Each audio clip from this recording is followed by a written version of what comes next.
যখন ঘড়িতে বাজে হচ্ছে 3টা 13 তখন হচ্ছে একটা পাঠাও অ্যাপের মাধ্যমে ট্রিপ পেয়েছি। সে যাবে হচ্ছে ফার্ম গেট।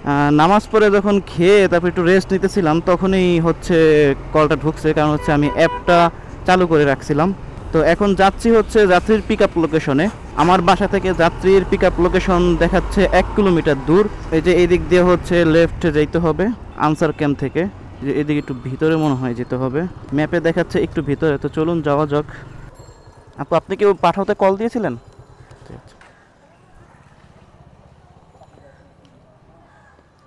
আপু এই দিক দিয়ে যখন ঘড়িতে বাজে হচ্ছে 3টা 17 তখন হচ্ছে আপুকে নিয়ে যাচ্ছি হচ্ছে ফার্ম গেট। দূরত্ব দেখাচ্ছে হচ্ছে 8 কিলোমিটার, সময় দেখাচ্ছে 23 মিনিট। আর এমন এক রাস্তায় আসছে ভাই, ঝাঁকুনি আর ঝাঁকুনি। আপু 5 টাকা কম আছে, 5 টাকা কম আছে। আচ্ছা ঠিক আছে আপু, আসসালামু আলাইকুম। তো যাই হোক, ঘড়িতে যখন সময় বাজে 3টা 37 তখন আপুকে নামাইলাম। ভাড়া আসছে হচ্ছে 157 টাকা। 157 টাকা আসছে। এবার আপনাদের দেখাই, কমিশন কেটে আমাকে দিয়েছে 132 টাকা। গাড়িতে তেলও নাই, তেলও ভরতে হবে। এই পাশের সাইডে একটু দাঁড়াই, দেখি পরবর্তী ট্রিপ কখন আসে। 3টা 37 আপুকে নামাইছিলাম, এখন 4টা 30 বাজে, এখনও কোনো ট্রিপের দেখা নাই। বিকালে নাকি শুক্রবারে বেশি ট্রিপ থাকে, কই দেখি না তো, সব কিছু তো চালু আছে। অনেকটা টাইম পরে ভাই, 4টা যখন 49 বাজে তখন যাচ্ছি হচ্ছে যাত্রীর পিক আপ লোকেশনে। ভাই রে ভাই, অনেকটা টাইম ঘুরছি, তেল নিছি। যাক, অবশেষে একটা ভালো অ্যামাউন্টের একটা ট্রিপ ঢুকেছে যমুনা ফিউচার পার্ক। ভাই আমি হচ্ছে রাজধানী উচ্চ বিদ্যালয়ের সামনে, এই যে লাল রিক্সার একটা। ও ভাই, এই যে আমরা তো ভাই যমুনা ফিউচার পার্ক যাবো না? আচ্ছা আচ্ছা, সমস্যা নাই ভাই। বিসমিল্লাহির রহমানির রহিম। তো ঘড়িতে যখন সময় বাজে হচ্ছে 4টা 51 তখন হচ্ছে এই যে সংসদ ভবনের কাছ থেকে নিয়ে যাচ্ছি হচ্ছে যাত্রীকে যমুনা ফিউচার পার্কে। দূরত্ব হচ্ছে 11 কিলোমিটার আর সময় দেখাচ্ছে 26 মিনিট। যদিও 26 মিনিটে পারবো না, 40 মিনিটের মতো লাগতে পারে। যখন সময় বাজে পুরোপুরি 5টা তখন হচ্ছে যমুনা ফিউচার পার্কের উদ্দেশ্যে আমরা রওনা দিয়েছি। আর বাকি আছে 6.2 কিলোমিটার। সময় দেখাচ্ছে 17 মিনিট। দেখা যাক কত মিনিট আর লাগে। এই গাড়িগুলো দেখলে ভাই নিজেরা কেমন জানি একা মনে হয়। ভাই এত বড় ভাঙতে হবে না, 214 টাকা আসছে। হ্যাঁ ভাই, আমার কাছে হবে না আর কি। হ্যাঁ দেন, হ্যাঁ সেন্ড মানি করলে হবে। ঠিক আছে ভাই, আসসালামু আলাইকুম। ভাইয়া দিচ্ছে হচ্ছে কত, 220 টাকা। 220 টাকা, 220, 365 টাকা ইনকাম হইলো। আর সময় বাজে 5টা 20। ফ্লাইওভার থেকে নামার পরে এইটুকু আসতে 20 মিনিট সময় লাগছে। ওকে ঠিক আছে, দেখি পরবর্তী ট্রিপ আবার কখন পাই, তখন আসতেছি। এই জায়গাটা পুরাই গ্যাঞ্জাম। তো ঘড়িতে যখন সময় বাজে 6টা 2 তখন হচ্ছে যমুনা ফিউচার পার্ক থেকে যাত্রীকে নিয়ে যাচ্ছি হচ্ছে ধানমন্ডি এরিয়ার দিকে।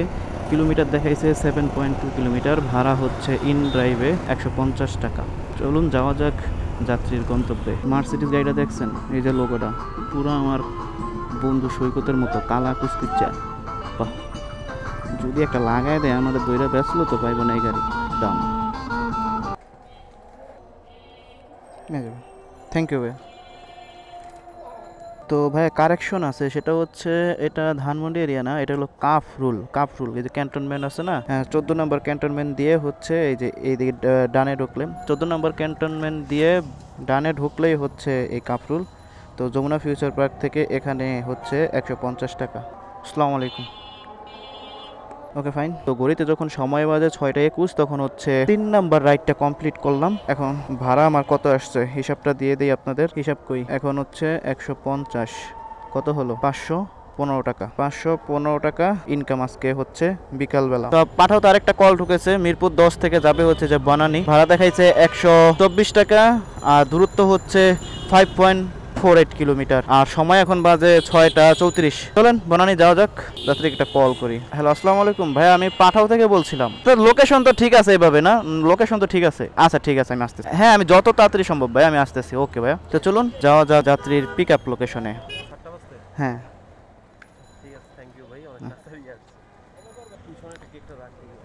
আমার হাতেও দিতে পারেন। 124 টাকা 51 পয়সা। আচ্ছা ভাই ঠিক আছে, থ্যাংক ইউ, আসসালামু আলাইকুম।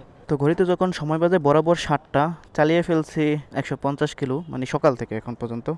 যাই হোক, এটা হলো সিজন 2, মানে বিকালের সিজন, এটা পার্ট 2। 4টা টিপ দিয়ে আমার ইনকাম দাঁড়িয়েছে 640 টাকা। ওকে, আর এখান থেকে যদি একটা মিরপুরের ট্রিপ নিতে পারি তাহলে তো আলহামদুলিল্লাহ। তারপরে রাইট অফ করে দেবো ইনশাল্লাহ। সবগুলো অ্যাপ চালু করে তারপর একটু অপেক্ষা করি এই জায়গায়। যখন সময় বাজে 7টা 10 মিনিট, তখন হচ্ছে উবার অ্যাপের মাধ্যমে আরেকটা কল পেয়েছি। আমি উবারে সেট করে দিয়েছিলাম মিরপুর এরিয়ার দিকে, সেজন্য কালশিতে একটা কল ঢুকছে 124 টাকা বা 44 টাকা মেবি দেখলাম। তো এখন যাচ্ছি হচ্ছে যাত্রীর পিক আপ লোকেশনে। দেখা যাক, যাত্রী আমার থেকে দূরে আছে 550 মিটার। ওকে, ভুল রাস্তা, এদিকে না, কোন দিক যাবো বুঝতেছি না, গড়ি খালি আবার ভুল রাস্তা। এবার ম্যাপটা শো করেছে, এবার ম্যাপটা ভালোভাবে দেখাইছে সঠিকভাবে। এবার যাওয়া যাক। এটাই যাত্রীর লোকেশনে চলে এসেছি। আপু ওপারে কল দিয়েছিলেন? হ্যাঁ ওঠেন। আপু কালসি না ওইটা? ও আই রুট, আচ্ছা 140 টাকা, 50 টাকা। ঠিক আছে আপু, আসসালামু আলাইকুম। তো ওভার হচ্ছে 140 টাকা সংগ্রহ করলাম। সময় বাজে যখন 7টা 31, এখন আমার কয় টাকা ইনকাম হলো প্লাস 140, 780 টাকা। তখন ঘড়িতে সময় বাজে 7টা 32, তখন আমি 5টা রাইডের মাধ্যমে, তখন আমি 5টা রাইড দিয়ে আমি ইনকাম করি 780 টাকা।